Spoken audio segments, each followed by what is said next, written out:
അപ്പത്തിൻ്റെ പത്തിരിയുടെ ഒക്കെ കൂടെ കഴിക്കാൻ പറ്റിയ നല്ല സൂപ്പർ ടേസ്റ്റി ആയിട്ടുള്ള ഒരു സ്റ്റൂവിൻ്റെ റെസിപ്പിയാണ് കേട്ടോ ഇന്ന്. അപ്പം നമുക്കിത് എങ്ങനെ ഉണ്ടാക്കാൻ നോക്കാം. ആദ്യം ഇതാ കഴുകി വൃത്തിയാക്കി എടുത്തിട്ടുള്ള മട്ടനിലേക്ക് ഉപ്പും അതുപോലെ തന്നെ ആവശ്യത്തിനുള്ള വേവാൻ ആവശ്യമായിട്ടുള്ള വെള്ളവും കൂടി ചേർത്ത് നമുക്കിതൊന്നങ്ങ് വേവിച്ചെടുക്കാം കേട്ടോ. കുറച്ച് വെള്ളം ഞാൻ ഒഴിച്ചു കൊടുക്കുന്നുള്ളൂ. എന്നിട്ടൊന്നങ്ങ് മിക്സ് ചെയ്തെടുത്തതിന് ശേഷം നമുക്കിതൊന്നങ്ങ് വേവിച്ചെടുക്കാം കേട്ടോ. ഇനി അതൊന്നങ്ങ് വെന്ത് വരുമ്പോഴത്തേക്കും ഞാനിതാ ഒരു പാൻ വെച്ച് കൊടുത്തിട്ടുണ്ട്. അതിലേക്ക് 2 ടേബിൾ സ്പൂൺ അളവിൽ വെളിച്ചെണ്ണ ഒഴിച്ചു കൊടുക്കുന്നുണ്ട് കേട്ടോ. ഒന്നങ്ങ് ചൂടായിട്ട് വരുമ്പോൾ ഞാൻ അതിലേക്ക് പട്ട, ഏലക്ക, അതുപോലെ തന്നെ കരാമ്പൂ ഇതെല്ലാം കൂടെ ചേർത്തിട്ട് ഒന്ന് ഇട്ട് കൊടുക്കുന്നുണ്ട്. എന്നിട്ട് ഇതൊന്നങ്ങ് പൊട്ടി വരട്ടെ കേട്ടോ.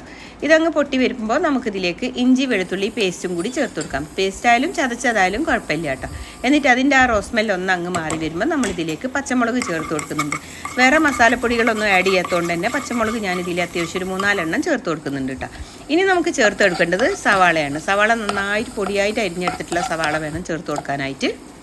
ഒരിച്ചിരി ഉപ്പും കൂടെ ചേർത്തിട്ട് നമുക്ക് സവാള ഒന്ന് ആദ്യം അങ്ങ് വഴറ്റിയെടുക്കാം കേട്ടോ. ഇനിയിപ്പോൾ ഇതെല്ലാം കൂടി ഒന്നങ്ങ് വാടി വരുമ്പോൾ നമ്മളിതിലേക്ക് തക്കാളിയും അതുപോലെ തന്നെ ക്യാരറ്റും ഉരുളക്കിഴങ്ങും കൂടെ ചേർത്ത് കൊടുക്കുന്നുണ്ട്. സ്റ്റൂ ആയതുകൊണ്ട് തന്നെ നമുക്കിതിൽ വെജിറ്റബിൾസ് ചേർത്ത് കൊടുക്കാം കേട്ടോ. അതുപോലെ നിങ്ങളുടെ കയ്യിൽ മറ്റേ ഗ്രീൻ പീസ് ഉണ്ടെങ്കിൽ അതും ചേർത്ത് കൊടുക്കാം കേട്ടോ. എന്നിട്ട് എല്ലാം കൂടി ഒന്നങ്ങ് മിക്സ് ചെയ്ത് ജസ്റ്റ് ഒന്നങ്ങ് വാട്ടിയെടുക്കുക. മീഡിയം ഫ്ലെയിമിലിട്ടിട്ട് വേണം വാട്ടിയെടുക്കാനായിട്ട്.